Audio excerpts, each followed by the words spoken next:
Hi, everybody. On behalf of KPCC and LAist, welcome to this virtual town hall exploring racism in the military justice system. My name is John Cohn, and I manage live programming and events for KPCC and LAist. Tonight's event is part of the American Homefront Project, and we want to thank CPB for their support. We invite you to engage with us and your fellow attendees in the chat section. If you're in a position in which you can support KPCC and LAist, we're always grateful for anything you can do. Go to support.kpcc.org/in-person. Thank you again for joining us today.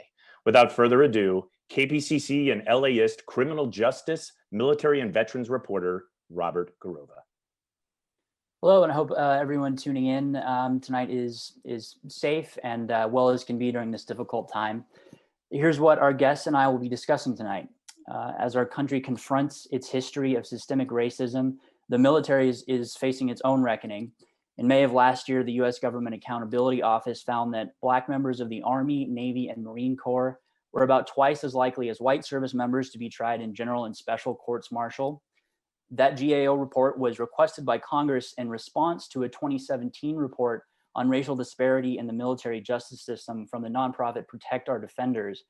After reviewing data from military justice and disciplinary proceedings, Protect Our Defenders found, quote, military leadership has been aware of significant racial disparity in its justice process for years and has made no apparent effort to find the cause of the disparity or remedy it.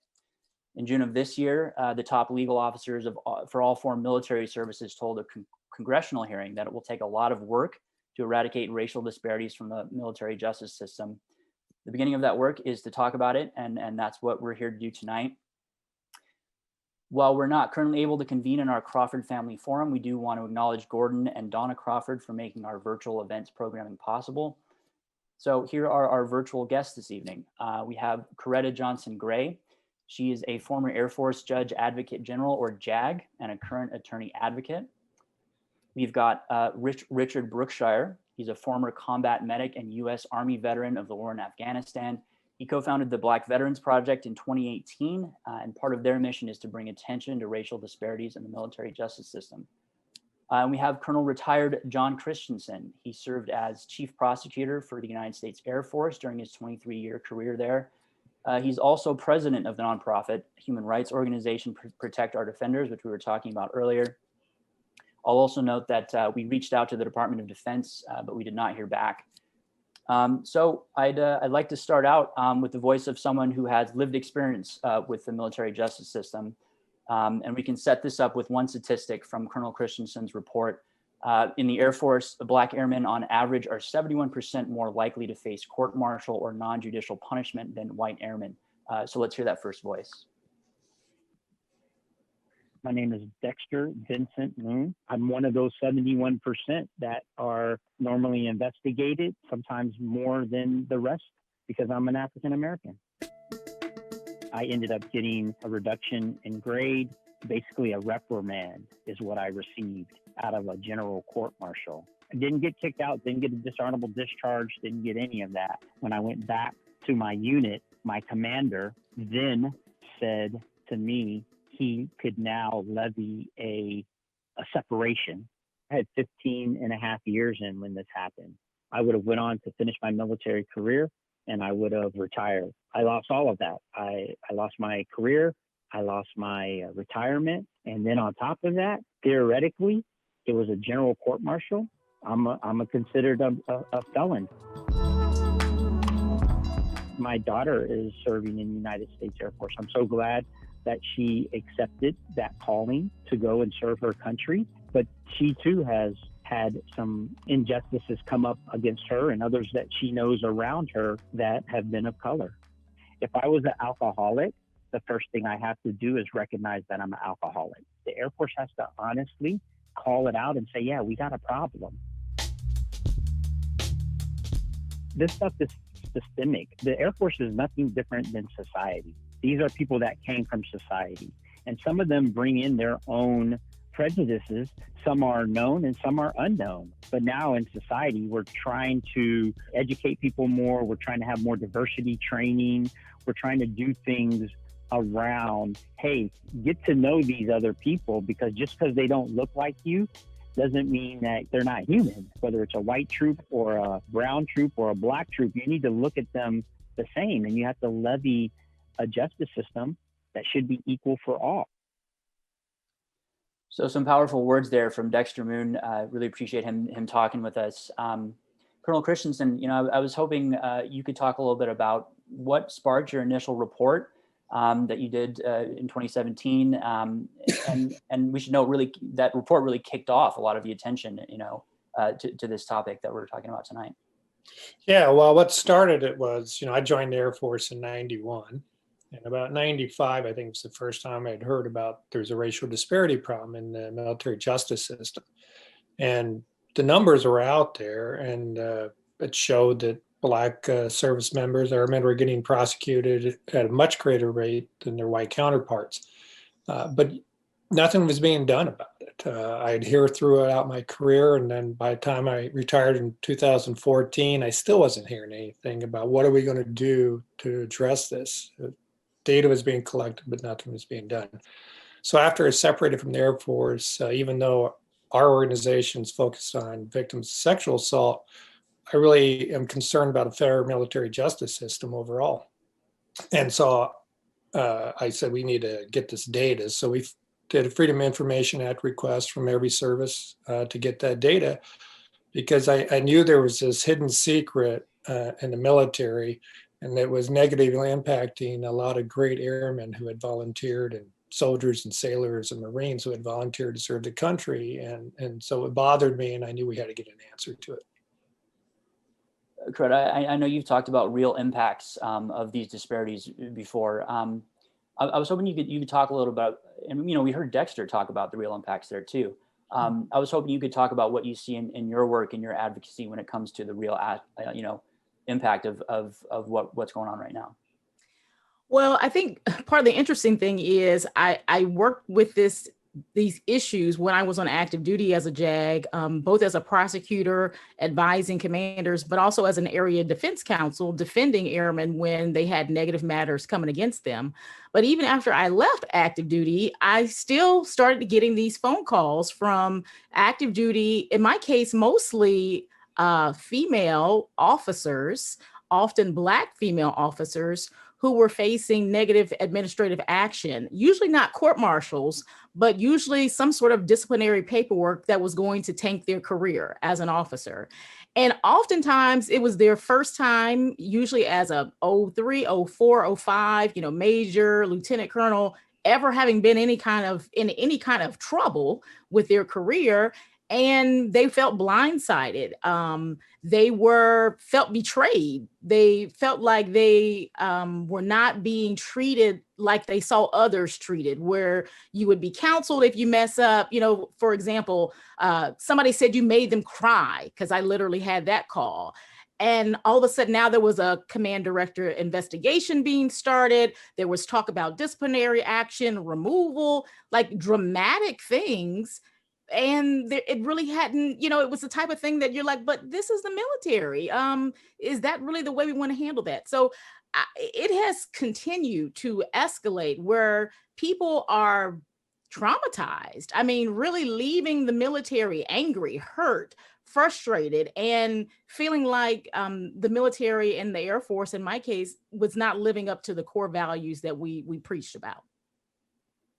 Richard, I know you served fairly recently. I wonder if you saw any of these disparities specifically coming out of the justice system when you were there, and sort of what you saw in your day-to-day.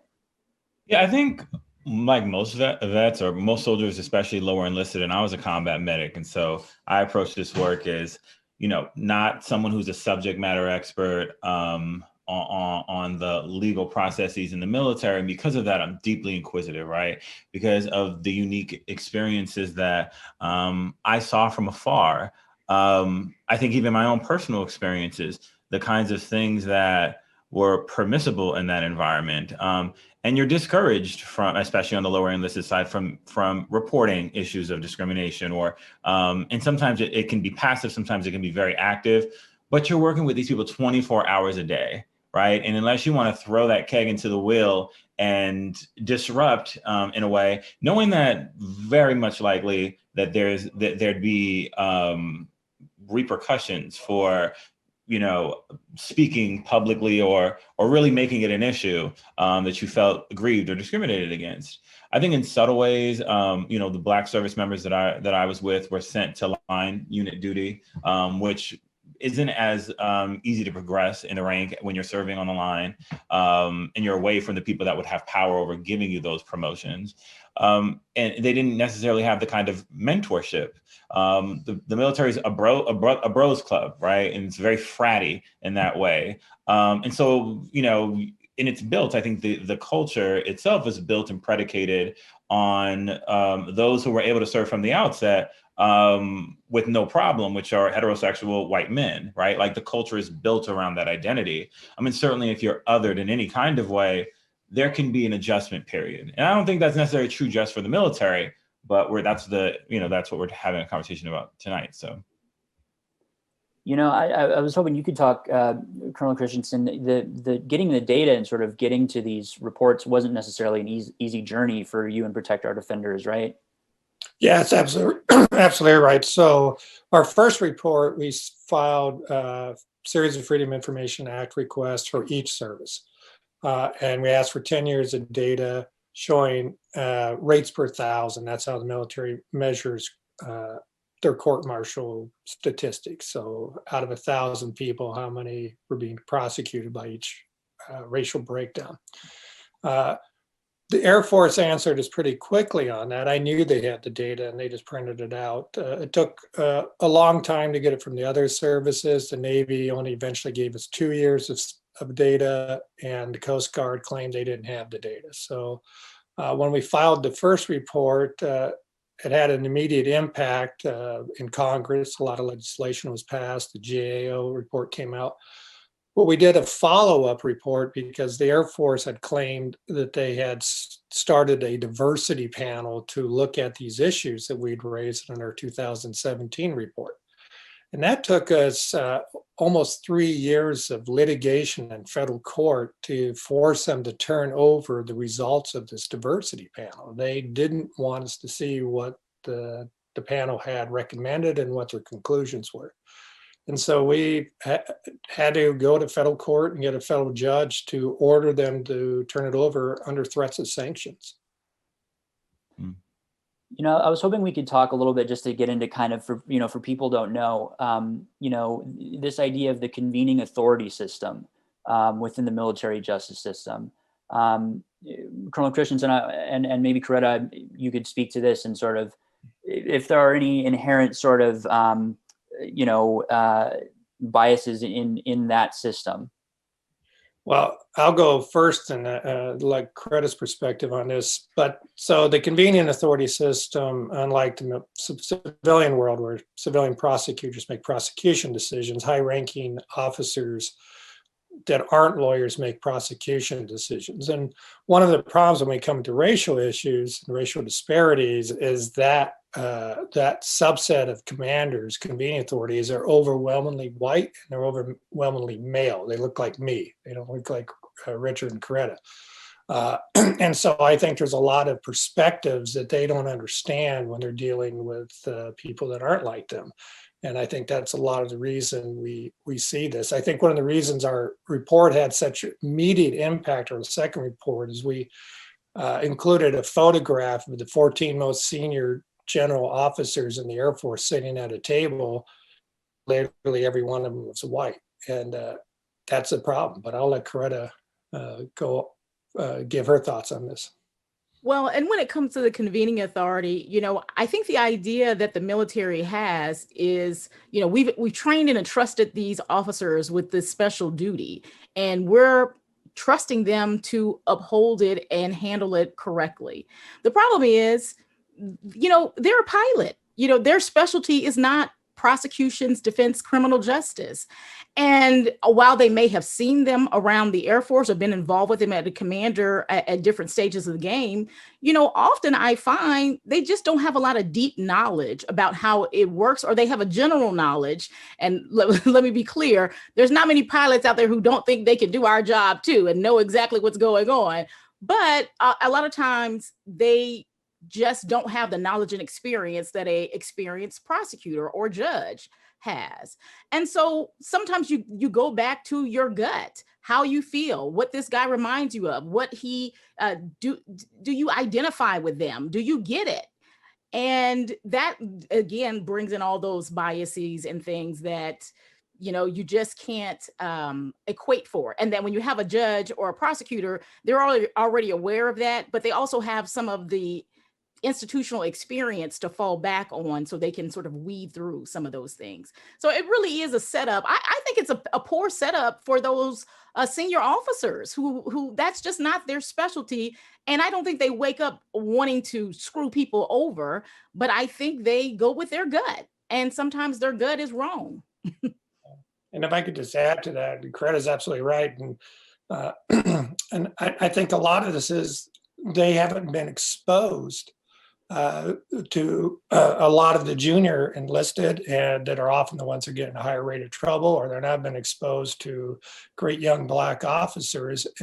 They're surrounded by white officers that look like them, and they don't have an understanding of their life experiences and their culture. And I think that really does carry over into the decision-making process. And the last part of that is the white officer that, Greta talks about a Black woman making someone cry. I guarantee there's a lot of white guys making people cry too, but they have a better connection with the guy that's making the decision on the punishment than the Black woman does. So. Richard, I wonder, if you see in your career, if you saw, the military justice system and disparities there affecting advancement in careers, and speaking to what we were just getting at, is it about, more diversity at the top, more diversity in the commanders who are sitting at these tables making these decisions? I don't necessarily know if diversity in and of itself is like a proactive measure as to whether someone will be able to not necessarily, place forth discrimination or not participate in some form of discrimination. I think class is another issue in the military that's not discussed enough, and how these issues intersect often, I think, is important. And what I think, when I was listening to everyone talk, was thinking about some of those experiences, and they're subtle, right? So it's like you have these young white officers who have dominion over the vast majority of lower enlisted, and they're very focused on like their career path. They're mentored into a career path. The mentorship is like, you have to kind of seek it out on the enlisted side, unfortunately. And to that end, sometimes there's a lack of cultural sensitivity. I think Don's point was spot on. And those things can show up in subtle ways. So for instance, I had a soldier when I was in the National Guard who he was from Lebanon, I believe.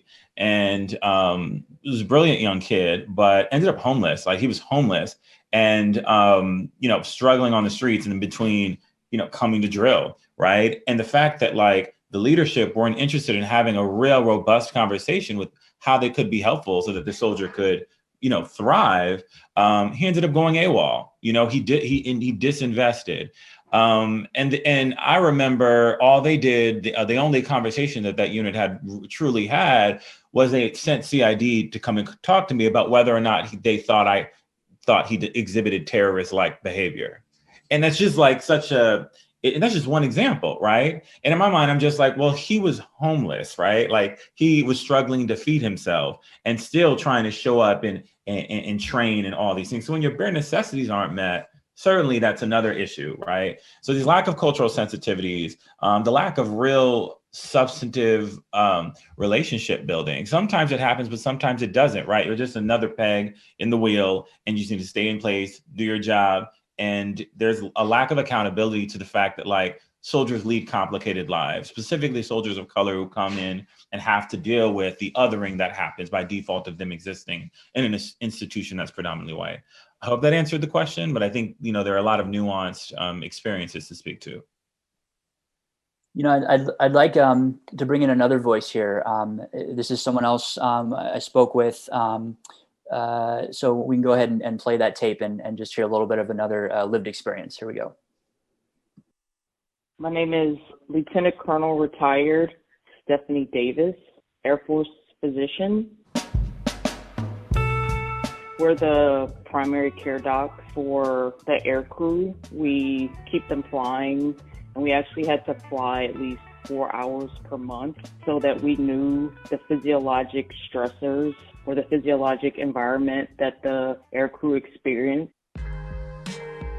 I was scholarship ROTC at Tuskegee, had actual Tuskegee airmen around the detachment sharing their stories of how things were when they were integrating the Army Air Corps. And I'm sure many of us thought we would never experience some of the things that they experienced in this day and age. But unfortunately, the more things change, the more they stay the same. Even when I was a squadron commander, I got called the N-word. And I've been called angry Black woman on multiple occasions. I feel like I've always operated in a racially hostile environment. It was hard a lot of the times and very isolating. At every location, I've been the only Black provider. And we would have meetings every month. It's called the SOD, the Status of Discipline. And they would put up these slides, and they would make me so angry because they would list the crimes or infractions for our base, and they were broken down by race. The bar graph for the Blacks were 2 to 3 times higher than all the other races. And I always wondered whether Blacks were being targeted or if there was some other reason for us to show up as such a disproportionate representation. It wasn't right. I can only imagine how helpless and overwhelmed and alone a young Black or brown enlisted officer feels when the system rises up against them and they don't know the rules. It's a helpless feeling.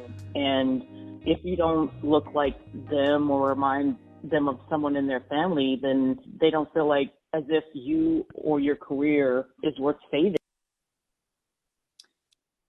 Coretta, we heard, we heard Stephanie use some words there towards the end, helpless. Do you see that when it comes to the military justice system and how people feel when they're brought in, maybe they're younger troop, how do they, do you see that in your work still going on? And how do you begin to address that? Yeah, I do. I mean, when I was on active duty, the majority of my clients as a defense counsel were enlisted in terms of court martials and Article 15s. It was usually pretty rare for an officer to walk into my office, but it happened. But as an attorney advocate, now that I've been off of active duty, it's almost primarily officers who are calling again about these administrative actions. And, there was a lot packed into what Colonel Davis was saying. I'm also a Tuskegee grad. At our detachment, we actually talked about race quite a bit because we were at an HBCU, a historically Black college or university, and our core detachment, they wanted to prepare us for what we're going to go into on active duty because they knew the world was not going to look like it did at Tuskegee with all of this support and encouragement and you got this and we're so excited for you. It was going to be different. And part of that struggle that even I had to go through was, I'm not a very shy person. I'm pretty animated. And having that not be interpreted as the angry Black woman. I mean, I can get angry. I can get on my soapbox, especially when it's about something I'm very passionate about. But so can Chad, the pilot, and so can John, the maintenance officer. And, it's a time to be appropriate or not. And so I guess there's some things I may be missing your question, but there's some things I really want to point out about what Colonel Davis said, talking about that status of discipline meeting.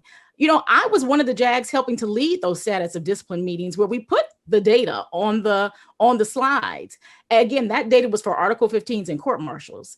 And when people would, again, have eyes on and look at these disparities, the question would be asked, why are there these disparities? And oftentimes the answer, even from the lawyers, the JAGs, was they just got into trouble. Those are the people who got into trouble this quarter. We had the evidence. It was legally sufficient. And so the result was correct. There was no discussion about who also got in trouble this quarter, but their cases got handled as a verbal counseling or a letter of counseling instead of an Article 15 or a court martial. Who got a reprimand? Who got some kind of other administrative thing? Who was AWOL and got a call? John, you better get yourself back to base right now before we have to declare you AWOL. And who got written as AWOL, and when you got back, your paperwork was waiting on you. Those things are not captured in the data collection. And for me, when we talk about solutions, that's one way I think we can help across the services. As Colonel Christensen mentioned, he had even had problems getting the services to be able to provide the data, which suggests to me it's not being collected correctly or routinely.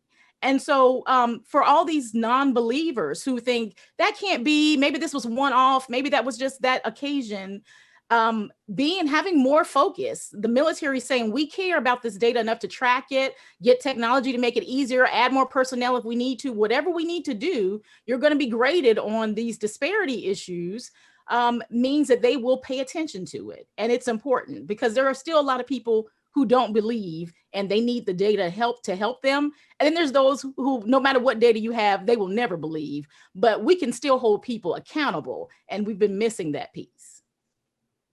Colonel Christensen, I wonder if you could, you were part of this congressional hearing, I believe it was held in June, where we heard top leaders from the military sort of talk about, their next steps. I wonder what you heard there, and if there's anything you picked out that you'd want to share, and and I'd like to hear from everybody whether they think that that's enough. Well, I heard a lot of stuff that they already knew. Like I said, we've known since at least 1972 in the military, we have a huge racial disparity problem. When we talk about this, isn't just 1 year, 1 decade. This is every year, every decade, there's a significant disparity. And every one of those generals sitting there talking to, and admirals talking to Congress, have known that throughout their career and had done nothing about it once they had the authority to try to do something about it. You're the head of a JAG Corps, you can do something. So I think a lot of their words are empty words. Now, I think the important thing is that Congress, though, has instituted a number of significant reforms to force them to give us the data, not us, but society the data, make sure that's reported to Congress every year, disparities. But going beyond military justice, looking at promotions, looking at ability to retire, looking at who's getting command, all those things are important to getting the military to look like, the entire military to look like the enlisted corps. And so I hope the generals and admirals that were testifying are going to be sincere and follow through with this, but I just worry because they've known about it forever and didn't do anything. Coretta, I wonder what you hear in that. I mean, is that accountability enough? Should there be more feet held to the fire? I mean, how do you? No, I mean, quite frankly, my experience with the military is that people care when they think it's going to impact their careers. So for the leaders and the leadership, if they know this is being counted toward my performance report or whether I'm going to get a command or if this is going to sink me, that's when they pay attention and care. And I sort of get that in the sense of priorities. Like, okay, if I got these 80 things to do and I got to pick the ones that are most important, but somehow people lose out for your career advancement. And this is not a easy just, hey, click, we have a solution, let's fix this. This is going to take time. This is going to mean maybe some of your friends for these senior officers that they went to school with or the academy with or trained with, maybe some of the people who have to be held accountable. Like your performance report should not read that you're the best of the best and number one of 20 and you're the top of the top when you've got these massive disparities in your unit. And if the issue is a lack of education, we can get you educated. If you need some help, we can get you some help. The JAGs in this case, I really do fault the JAGs in many cases because either you have these brand new JAGs who are afraid to tell the commanders what they need to hear, or they don't know how to do it in a way that is good advocacy without being disrespectful. Or you have these, to me, senior staff judge advocates and SJAs who don't want to say what your commanders are the ones writing their performance reports and making sure they can make 06 and Colonel. And so we have this, what is the point of us going to law school and getting all this experience in military justice if we just let the pilot figure out everything by himself, go through this without giving him the data we already have? I would see often in my career where a new commander would say, well, can you tell me what's the going rate for this? What do people normally get? Who does this across the military? And the JAGs would be not willing to give them the data we already had. Oh, well, every case is different. Well, it doesn't, yes, every case has its own peculiarities, but there are some general things. If you got a DUI, you're probably getting an Article 15. If you assaulted a sexual assault case, you're probably going to a court martial. Like, there are some things that are general that you can say that even the JAGs were not willing to be forthcoming about. And I think making it more difficult, like help the commander. That doesn't mean you tell them what to do. JAGs advise, commanders decide, but you have the law degree and the experience, give them more data and more information that, especially when they're asking for it, to help them be able to weigh these factors that we're trying to make them be a judge and they don't have any experience doing that. Colonel Christensen, I was wondering if, do you feel like there's any branch of the military that's been more forthcoming with data, or that has more of an outlined plan to address some of the disparities that you and others have pointed to? Well, I think the Army did a better job with the data that we got. The Army has a higher percentage of their officer corps that is Black. The Air Force has the least number of Black officers. I don't know if that has anything impact on that. But just from the testimony that I listened to, I felt that the Army was in a better place than what the Air Force was, and the Marine Corps and the Navy. Hopefully, again, this legislation we're getting from Congress is going to require to have a uniform response across all the services. The disappointment for Creta and Creta used to work for me and is an amazing advocate, as you can tell. Is, for us, we're in the Air Force, and the Air Force is the one that was doing the worst. And it's, his personal pride in our service to see it fail like that was hurtful. Richard, I wonder if you had any thoughts on just sort of, accountability and, whether or not you think that, the branches are responding adequately and, and whether or not this is happening fast enough and what you'd like to see, I guess. Well, I think they've had 30 to 40 years to respond, and it's often they put together these panels wanting to do studies, and I do think data is important, but implementing actual cultural shifts are imperative. I also think this conversation can't be removed from a substantive dialogue about how UCMJ is structured to begin with. It's based on an archaic, British colonial system that has barely been updated in time. And we certainly have seen a shift in the military, and by the way, of a military industrial complex, the kinds of jobs, the kind of technologies that are used.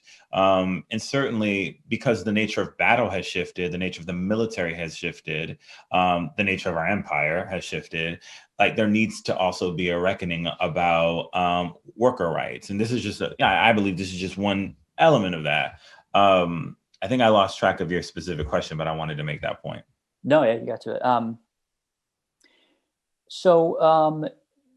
I wonder, because it's interesting, you talk about sort of the archaic setup of the UCMJ. I wonder, Colonel Christensen or Coretta, would you agree with that? I mean, do you think that, we talked a little bit about the convening authority earlier, but does the very roles people are operating off of need to change as well? Yeah, well, that's one of our major concerns, is really professionalizing the military justice system. And when I say that, it really raises anger within the military, because they're saying, what do you mean we're not professional? Well, you're professional, but you're not lawyers, and you're not judges, and you are in charge of a process that you don't understand. The military justice system, as Richard said, it comes from King George III, and it slowly has evolved over the last 240 years. But I mean slowly. It took 194 years to before we had judges that presided over courts-martial. So we would have people sentenced to death without a judge and without an appellate court to review that, and then they were killed. So it's a very archaic, very slow process. And, I honestly believe that if you shift it to a prosecutor-based, judge overseeing process and have a very vigorous defense counsel bar, that we'll get to a better place, in ensuring that those who should be convicted are convicted, and making sure those who shouldn't be are never brought to trial. I worry about cases going to trial with insufficient evidence just as much as I worry about people not going to trial when they should. Good. I wonder if you had any thoughts on that. Yeah, I mean, I could see even trends over, over the period that I was on active duty. When I first came on active duty in January of 2002, I mean, at my base, and I was at a busy training base, lots of cases, number one in the Air Force oftentimes. Marijuana, we were taking marijuana to court martial sometimes, rarely, but if you had enough, or you were doing enough, or you were distributing it, then later on that became more like an Article 15, especially as like in general society, people decided we don't really want to prosecute marijuana like that. We can just, for the Air Force, we can just get you out, discharge you without taking the time to do these court martials and get you a federal conviction for, multiple uses of marijuana. So things were changing, because even the court-martial panels, the jury panels, would not convict or give these, punishments. Remember I think it was Dexter, the first person who spoke in your piece, was talking about he went to a general court-martial and his punishment was just a reprimand. I mean, you can give somebody a letter of reprimand on a piece of paper right now without taking them to a general court-martial, which is the highest level.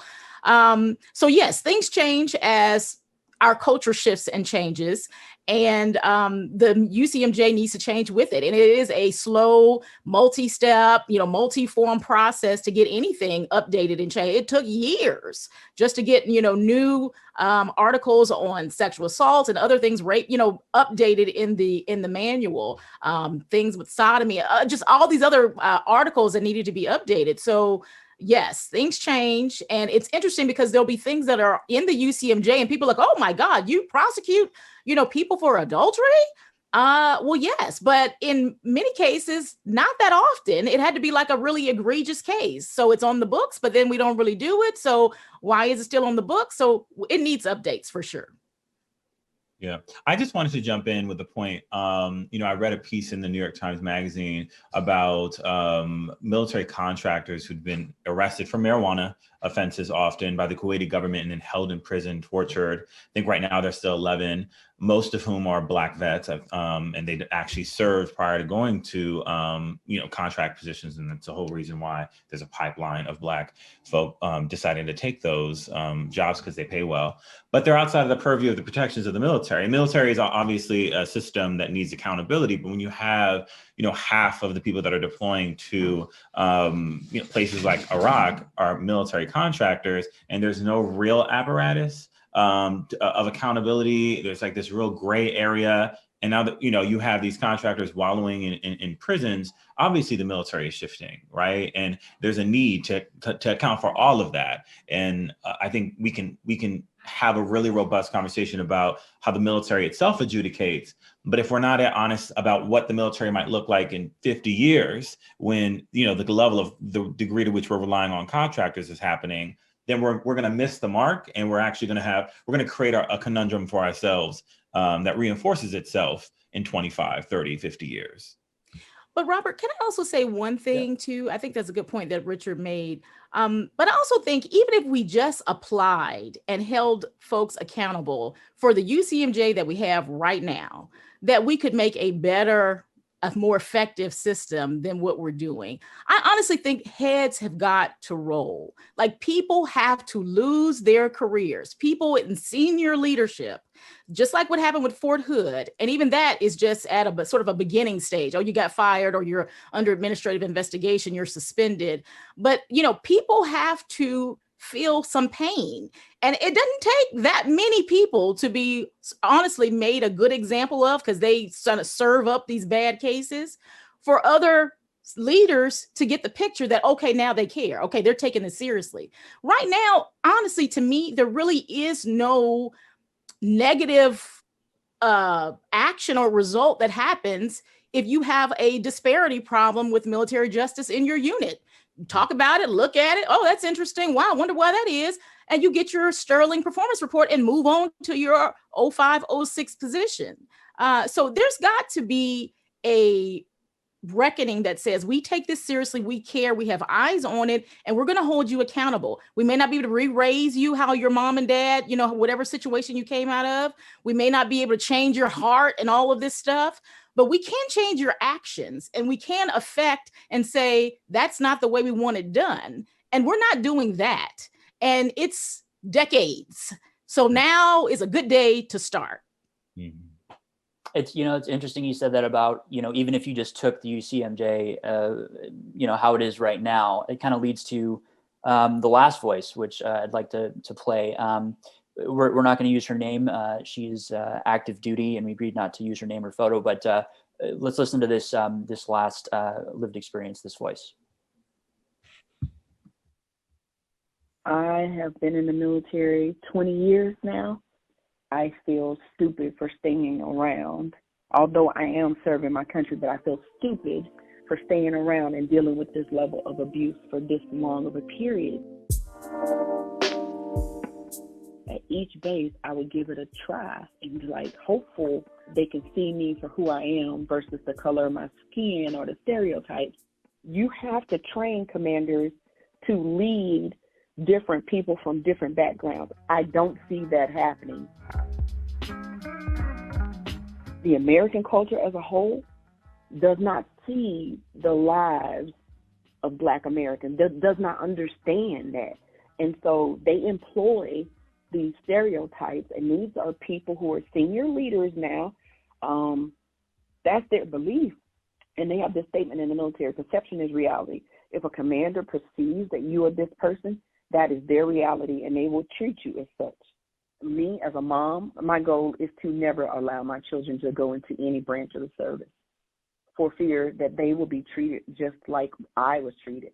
So I would never recommend to any minority child to come into the military. It is not the way to go, and that's sad. I don't think it's the military justice system. I think it's who's sitting at the table and making the decision. Because you have majority white males, they don't have anyone to interject another opinion. I think the justice system would work if it was someone else at the table, but we don't have other minorities at the table. Therefore, they don't hear a differing opinion. There's a lot in there again, and some powerful words. But I wonder, if we could talk, for the rest of the time that we have, just about next steps. I mean, we heard, this sad. She herself said it was sad that she's not going to recommend a career to in the military to her kids because of sort of what she's seen. So I wonder, if we could talk just sort of generally about, how you start to change that. We talked a little bit about data. She talked about who's at the table.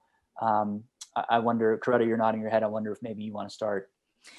Yeah, one thing I have advocated for is I think we wait too late in training commanders on how to handle military justice issues. It needs to start in ROTC, the Academy, OTS, with already talking about bias, unconscious bias, talking about military justice data, what we can do, what we need to be looking at, how to work with your JAG.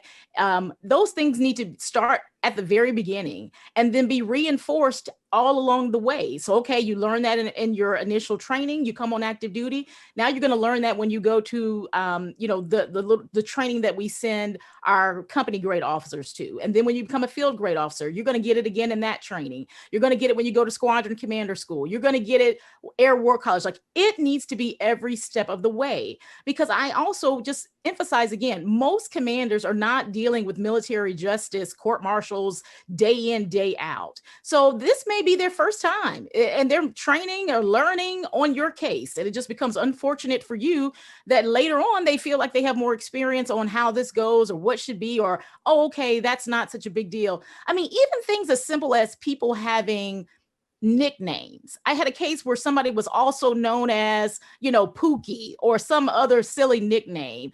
And just the fact that the report of investigation had all of these, John Smith, also known as Iceman, in the report, made them say, oh, he must be a gangbanger. Oh, he's got to be a drug dealer, And they weren't. They're just silly kids from the neighborhood. I have a cousin named Pookie too, Peanut. We all, I have them. But they may not. Maybe they have a Bubba or something else. I'm from Louisiana, so. But I just think that it has to be reinforced and taught. And we can't be still trying to have uncomfortable conversations when you're 15, 20 years into the career and you're just starting. And now you're saying, oh, I've never seen that. I've never heard that. Listen, we don't have time to keep trying to convince you that this is real. We have the data. So let's just go and pretend like it's real, even if you don't believe it. Then what do you do? How would you handle this? And go from there. But I really think starting it and reinforcing it is a big deal. And then this data collection for that last piece of the LORs and the verbal counselings that are not being captured, I think we need to capture those. Yeah, and I would say that we also have to accept, we haven't talked about this tonight, is that it's going to be a small number, but we talk a lot about unconscious bias, but there are actual racists serving in the military, and we have to accept that. And some of those people rise to the highest levels. There was a retired Navy a captain, 06, that was caught on a hot mic on FaceTime using these horrible racial slangs. And, this guy was probably a convenience authority at one point because he was very high ranking. So we have to be able to root that out. We know that we have white supremacist problem across all the services. We have to be willing to push those people out, make it clear that you are not welcome in our service unless you are welcoming to everybody. And that's a message I don't think we hear enough from our senior leadership about why these people shouldn't be there. And I think it's too easy to always just assume that, well, they didn't really mean to be discriminating against that guy. There are some people that did mean to discriminate against Black men and women or other people of color. So we just got to accept that. Yeah. I like to approach a lot of this work from like the enlisted side, specifically the lower enlisted side, because that's the experience that I came from, and wanting to look at everything from how recruitment is levied out. We know that Black service members on the enlisted side are disproportionately represented in service-oriented roles, which is a legacy of policies that were implemented during like the height of integration of the military. But then second to that, I always speak to the experience of the fact that there was because we were in Germany, we were on a former Nazi base, there was infatuation with Nazism. And I had most of the white soldiers in my platoon coming to work with Mein Kampf and reading it just openly, right? And like and maybe it wasn't nefarious intent, but you're absorbing ideology reading this kind of text. And the result of that for me was about 4 years after I'd gotten out, I was living in New York and found out that there was a young man, I've long forgotten his name, who had actually served in the same base as me, a very small base in Germany called Baumholder. We'd actually gone to Fort Leonard Wood together at the same time, but we're probably in different battalions. But he ended up, I believe, becoming indoctrinated, became a white supremacist, and then came to New York with a sword and kill a Black man, right? And we went to Afghanistan together at the same time. So I think these things are nuanced. These things are complex. But the way that Black Veterans Project is trying to approach the work is we're looking at the nuts and bolts of everything from, when you first enter a recruitment station to when you get out, what that transition looks like. And then also not forgetting that you have this long storied legacy of this. You have vets that have already been affected. You have vets that have been living in poverty, that have been having bad paper discharges, that don't have access to any breadth of benefit. The Black veterans are twice as likely to live in poverty, and the issues continue. And to a point about something very proactive that we're doing, taking a cue from, I think, the work that Protect Our Defenders was doing. One of the first efforts that we're about to actually release our FOIA request, and I guess I'll make it public because it doesn't matter, to me at least, is we're looking at VA disability claims and racial disparities in that space as a starting point.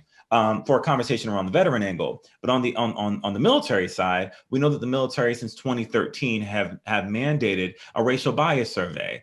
They also mandate a gender bias survey. They've made the results of that gender bias survey public, have never released the data on that racial bias survey. And so we're working proactively, with congressional offices, but also FOIA-ing to try and see if we can get our hands on this data as a baseline starting point to understanding the real issues. We read articles about the fact that over half of soldiers on the enlisted side have said that they've seen racism in the ranks, and that's just anecdotal. That's just like a one-off report by a media company. And certainly, I trust what they have said. And you have all this disparate data, these disparate opportunities, where there's like a lack of accountability because all these things are happening and there's no hub.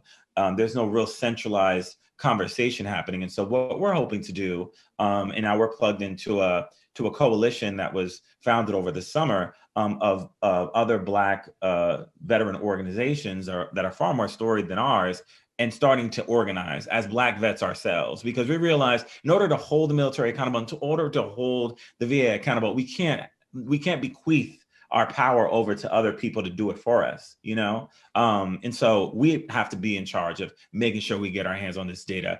And we also know that the most impactful way of really shifting conversations and cultures is through storytelling. And so how are we really leveraging stories? How are we really making sure that we're capturing these stories and the legacy of these stories, because it's been happening for quite some time, to tell a comprehensive picture and to really humanize this? Because we can draw people down to data points, but there's a disconnect there. And I think it happens on the civilian side too.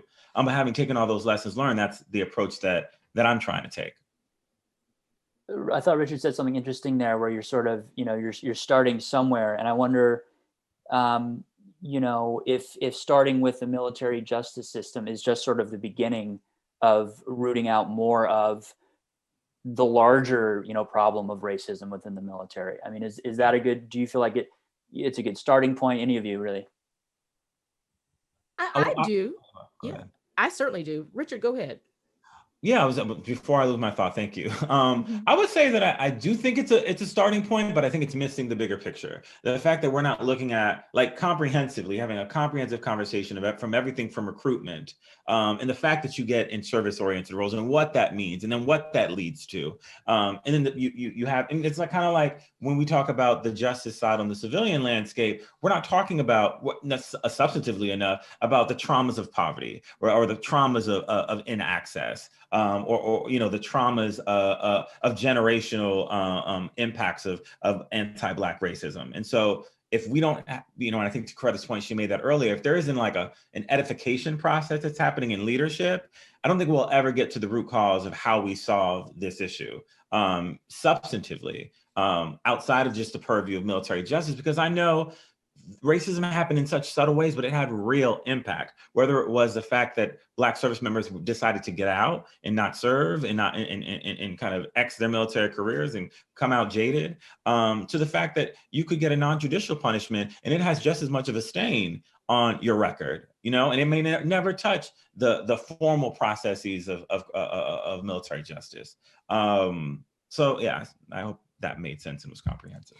Yeah, I mean, I think the military justice is a good place to start in the sense that there's some bean counting that you can do, and there is some accountability that you can do that is obvious. Because I think Richard is right. I mean, there's a lot of things that happen that, you know, I have to be very honest with people when they call me, where I'm like, okay, I believe you, but can we prove that? You know, think about who your audience is, who is going to have to also believe you and then want to take some action. Because even if they say, hey, you know, I believe you, trust that you say this happened, but listen, basically, did you die? You know, I mean, there's nothing I'm really going to do about it. So too bad, so sad, you know, salute and carry on.